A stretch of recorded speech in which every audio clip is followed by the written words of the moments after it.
Hi, I'm Steve Tinter, President and General Manager of Cook Brothers.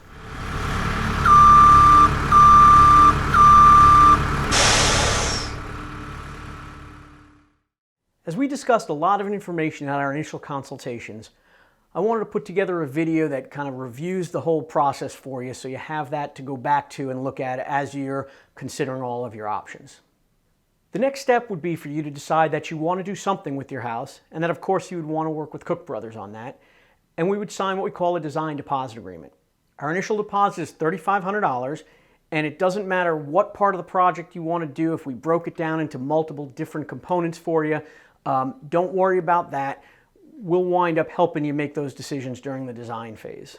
Once we've signed that design deposit agreement, we're going to lock in a start date for you so we know what we're working towards on our production schedule, and we're going to set up a measure meeting where we'll come out with our design team to take detailed measurements of the house. The first step is for us to build the house out on our CAD software so we know what we're starting with, and then we'll be able to show you virtual models of exactly what we're proposing to do. We can show you layouts, roof lines, window layouts, everything that'll help you decide what's right for you. We're going to be able to design as much or as little as you want, so we really need to get your feedback. We do all of our design work as a team format, so rather than getting one person's input on what your design should be, or one architect or one designer's view of your project, you're going to have multiple people looking at your project with Cook Brothers. We have some very talented in-house designers that have a lot of experience with residential remodeling. My production manager is going to be part of the design team so that when he gets the job into production, he knows why we've made certain decisions throughout the design phase. And then again, I'm going to be part of that design team as well, working with you. Having multiple people look at the project with our design team really minimizes the risk for you that we might overlook something or miss a detail or not come up with an idea that someone else might have come up with.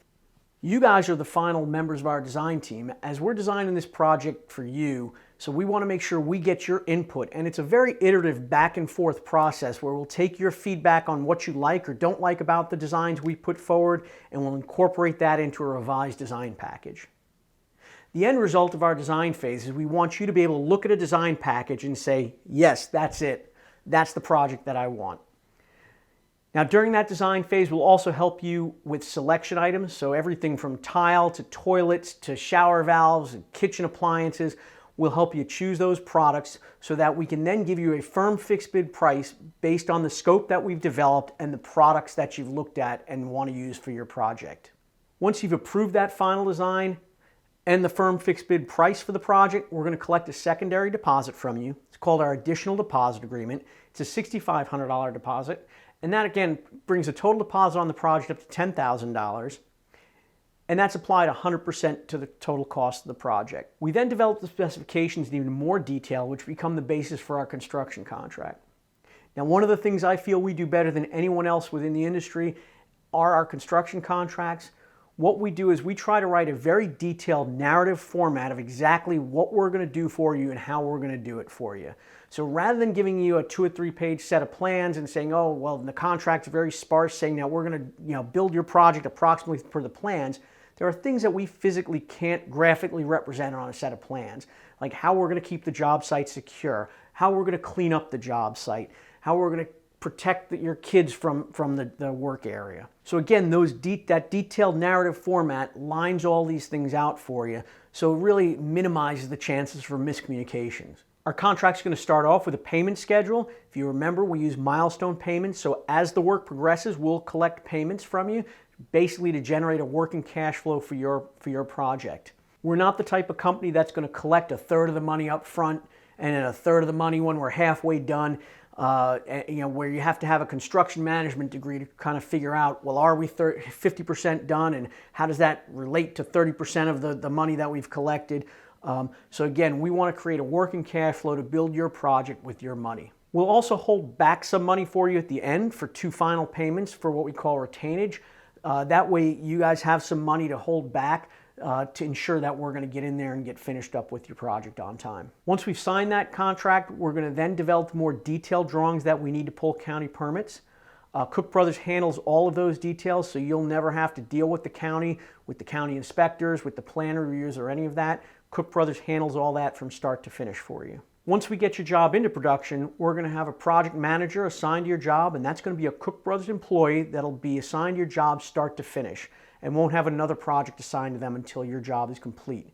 That person will be a working foreman and will coordinate all the on-site resources as we need more carpenters on site, as the trades come onto the site. That one person will be there from start to finish. We also have a production manager who gets to every job site every day, and his job is to oversee all the projects once they're out in production.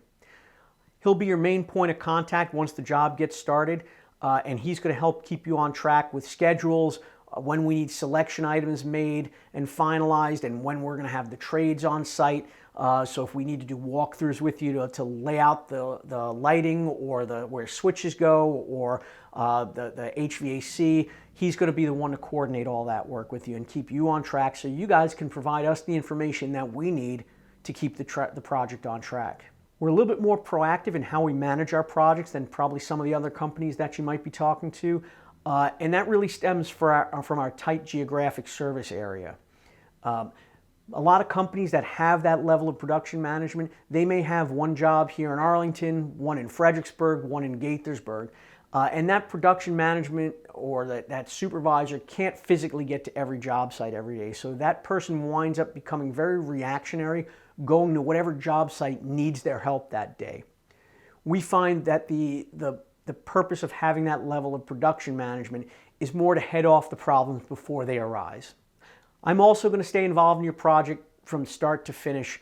One of the reasons we keep such a tight geographic location is that I can get to any one of our job sites from our office here probably within 10 to 15 minutes. A lot of companies, after you sign on that dotted line, you won't ever see the person you hired again. They're going to be halfway around the beltway trying to sell the next job. So as always, please feel free to reach out if you got any questions on any part of the process. I'm really looking forward to working with you guys.